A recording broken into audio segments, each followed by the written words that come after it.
Bonjour les étudiants, j'espère que vous vous portez bien en cette fin d'année.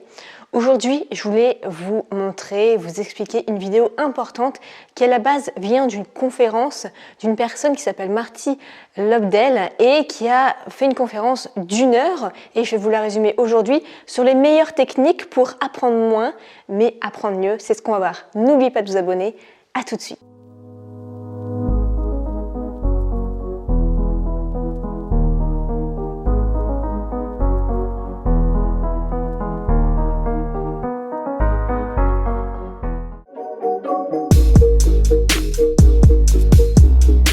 Alors, le premier conseil qu'il donne, c'est qu'il faut réviser par session de 30 minutes. Parce que beaucoup d'étudiants, ils vont réviser peut-être pendant 3-4 heures d'affilée, mais en fait, ce n'est pas productif.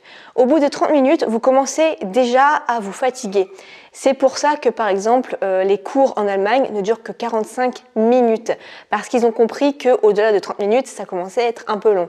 D'ailleurs, vous le voyez sûrement, quand vous avez un cours d'1 heure, la première demi-heure, ça va, mais la dernière demi-heure, c'est super long. Ce n'est pas de votre faute, c'est juste que votre cerveau est programmé pour vous concentrer sur des sessions plutôt de 30 minutes. Donc, ce que vous faites pour les révisions, c'est que vous apprenez pendant 30 minutes, vous faites autre chose pendant un quart d'heure, une demi-heure et vous reprenez. Vous allez être beaucoup plus efficace comme ça plutôt que de vouloir à tout prix faire 3-4 heures d'un coup. C'est pour ça aussi qu'on voit des pubs au bout d'une demi-heure de film. C'est pour faire une petite pause au cerveau et pour mieux se reconcentrer dans le film après. Donc faites pareil pour vos révisions. Le deuxième conseil, ça va être de se récompenser sur chaque effort qu'on va faire dans nos révisions. C'est important parce que le cerveau, qu'est-ce qu'il veut? Il veut à chaque fois aller vers le plaisir et éviter la douleur. C'est les deux seules choses qu'il souhaite. Donc, si vous associez les révisions à de la douleur, votre cerveau va vous dire « mais pourquoi je fais ça? C'est de la torture ». Alors que si vous dites « ok, j'apprends ce chapitre-là et après je me fais une pause goûter ». Ou alors vous dites « ok, après cette journée de révision, j'irai me faire un cinéma ». Toujours se récompenser de ses efforts. Troisième chose, c'est d'avoir un espace dédié pour vos révisions. Parce que le cerveau, ce petit malin, si vous travaillez dans votre lit et vous dormez dans votre lit, il va se dire « mais à quoi ça sert le lit? À travailler ou à dormir? Je sais plus ». Et quand vous allez travailler sur votre lit, vous allez avoir envie de dormir, donc le cerveau va ne plus vous donner de la tête. Mais même si vous travaillez dans votre chambre et que pas la chambre à coucher, c'est pour dormir, là aussi votre cerveau va être un peu perdu. Donc essayez en fait d'avoir vraiment une pièce différente, de mettre votre bureau ailleurs pour travailler, pour que le cerveau dissocie bien l'espace pour dormir et l'espace pour travailler. Quatrièmement, c'est de faire bien la différence entre apprendre et réviser. Parfois on dit ok je vais réviser mais en fait non, vous allez apprendre et ça ne demande pas du tout la même énergie. Alors ma technique pour moi par rapport à ça, ça va être à la fin de chaque cours important, vous allez faire votre petite fiche de révision tout de suite. Comme ça, au moment de réviser pour les partiels à la fin du semestre, ça va être vraiment des révisions et non pas apprendre comme font 98% des étudiants à ce moment-là. Donc, ça ne demande pas du tout la même énergie. J'ai bien vu la différence entre le fait de faire des révisions, des fiches de révision chaque jour et donc de vraiment réviser à la fin de l'année, plutôt que de tout apprendre 15 jours avant les partiels. J'ai eu beaucoup plus de temps libre, j'étais beaucoup plus sereine et je savais que j'allais apprendre sur le long terme et ne rien oublier le jour J. Cinquième conseil, ça va être de tester les groupes d'étudiants. C'est-à-dire que c'est beaucoup plus conseillé pour les études qui sont vraiment spécialisées, comme le conseil Marty, parce qu'en fait, il y a des termes vraiment spécifiques, des termes nouveaux, et d'apprendre entre groupes d'étudiants, ça peut être différent, une autre façon d'apprendre, parce que les étudiants vont réexpliquer les choses avec leurs mots, et déjà, ça fait une révision, on revoit le cours, et en plus de ça, peut-être que vous n'avez pas bien compris un concept, et le fait qu'un autre étudiant l'explique, vous allez beaucoup mieux le retenir.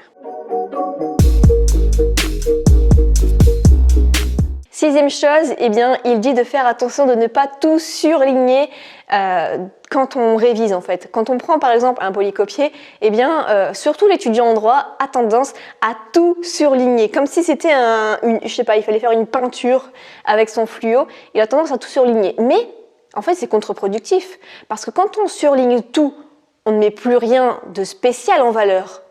Donc, c'est vraiment totalement contre-productif.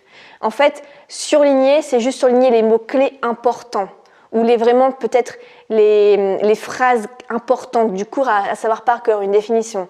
Mais sinon, ne surlignez pas tout. Et justement, il dit aussi qu'il faut faire attention quand on revoit un cours et qu'on se dit « Ah, je m'en souviens !» Mais en fait, si on ne vous montre pas le début de la phrase, par exemple, vous n'allez pas vous en souvenir. Donc faites attention entre se souvenir et vraiment apprendre. Septième chose, c'est qu'il faut en fait reformuler ce qu'on vient d'apprendre avec nos propres mots. C'est une très très bonne technique pour apprendre sur le long terme. Et il dit aussi que il faut beaucoup se reposer. C'est important de se reposer, d'avoir un bon sommeil, parce que notre mémoire consolide ce qu'on vient d'apprendre toutes les 1h30. Et Marty conseille d'avoir au moins 8 heures de sommeil pour un étudiant. C'est hyper important pour bien retenir tout ce qu'on a vu dans la journée.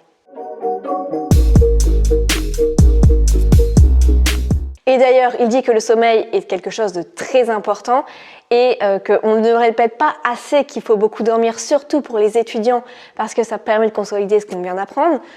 Pourquoi on ne dit pas assez que c'est important de dormir? Parce qu'en fait, c'est quelque chose qui a un rapport avec le business, c'est-à-dire que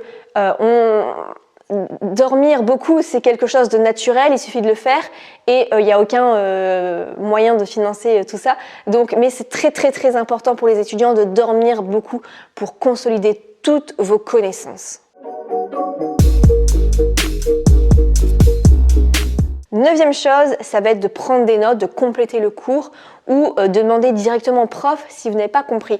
C'est-à-dire que juste après le cours, eh bien, vous savez que dans les 3 heures de cours que vous avez eues, il vous a manqué quelques mots que vous n'avez pas compris, vous avez des exemples que vous n'avez pas compris, vous avez des mots manquants parce que le prof était trop vite, et vous dites « Ok, je compléterai ça plus tard ». Le problème, c'est que plus tard, vous n'êtes plus dans le mood en fait, et vous ne savez plus ce que c'était, vous êtes un peu perdu parce que des heures ou des jours sont passés et vous ne savez plus du tout à quoi ça faisait référence ou à quel moment il fallait compléter le cours.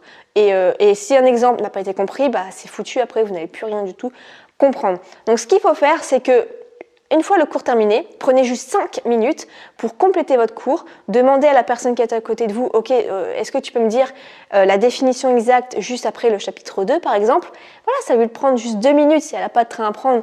Ok, ou sinon vous demandez à votre voisin de gauche au pire ou une autre personne, mais les étudiants traînent souvent un petit peu après les cours, donc il n'y a pas de souci. Et au moins ça vous fait gagner du temps et vous êtes sûr d'avoir un cours complet. Et si jamais le cours vous ne l'avez pas compris, eh bien demandez au prof s'il reste juste après le cours, s'il est disponible, de lui redemander avec un autre exemple, il sera ravi et vous au moins vous aurez compris.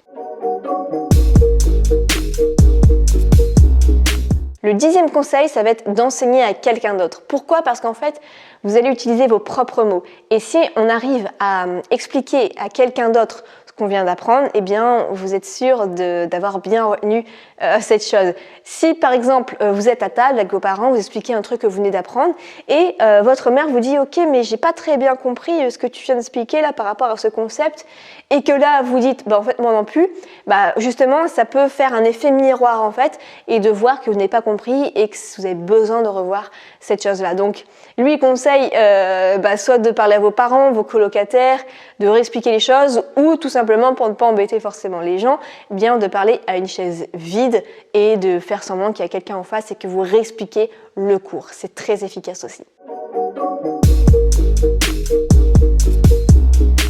Ensuite, il y a ce qu'on appelle le SQ3R, c'est-à-dire faire des sondages, des questions, et les 3 R, c'est read, donc lire, réviser et réciter. Donc en fait, il dit que quand on prend un manuel scolaire, on l'utilise un peu de la mauvaise façon. Ce qu'il faudrait faire idéalement, c'est de lire un livre en avance sur le chapitre et de regarder un petit peu ce qu'il y a et de jouer un petit peu à l'enquêteur. Regarder un petit peu les textes, les images, les concepts, vous dire « Ah, tiens, qu'est-ce que ça veut dire contrat sylagmatique? Tiens donc, qu'est-ce que c'est? Et vous cherchez par vous-même. Et de faire ainsi, de jouer un petit peu l'enquêteur sur des nouvelles notions que vous ne connaissez pas, permet de beaucoup mieux retenir. Donc jouez ainsi l'enquêteur dans des nouveaux chapitres. Regardez un petit peu, parcourez le chapitre de page en page sans lire juste de A à Z. Juste arrêtez-vous sur les mots que vous ne comprenez pas, les choses qui vous interpellent et demandez-vous qu'est-ce que c'est que ce truc? Et vous cherchez par vous-même. 12e et dernière chose, c'est tout ce qui est mnémotechnique, donc ce qui est par exemple acronyme. Je sais pas, par exemple, l'acronyme connu c'est la CPAM pour la Caisse primaire d'assurance maladie, mais vous pouvez vous faire des acronymes comme ça aussi. Par exemple, vous devez retenir, je sais pas, plusieurs noms de présidents, vous mettez tous les noms ensemble et vous essayez d'en faire un mot. Moi j'utilisais beaucoup ça et ça marche super bien. Il y a aussi cet acronyme là pour retenir non, c'est une phrase ça. Ouais, vous pouvez utiliser des phrases aussi pour retenir les planètes. Je sais plus, le mercredi, je vais à la Lune en vélo, enfin un truc comme ça. Une phrase comme ça, en fait, qui permet à chaque fois de retenir les planètes dans l'ordre. Eh bien, les acronymes, ça marche aussi. Ou alors, peut-être qu'un mot, ça peut vous faire penser à quelque chose, à quelqu'un. Peut-être une date, ça vous fait penser à une date d'anniversaire. Bref, essayez en fait d'assembler ce que vous apprenez de nouveau par rapport à ce que vous connaissez déjà. Voilà pour ce résumé de cette conférence.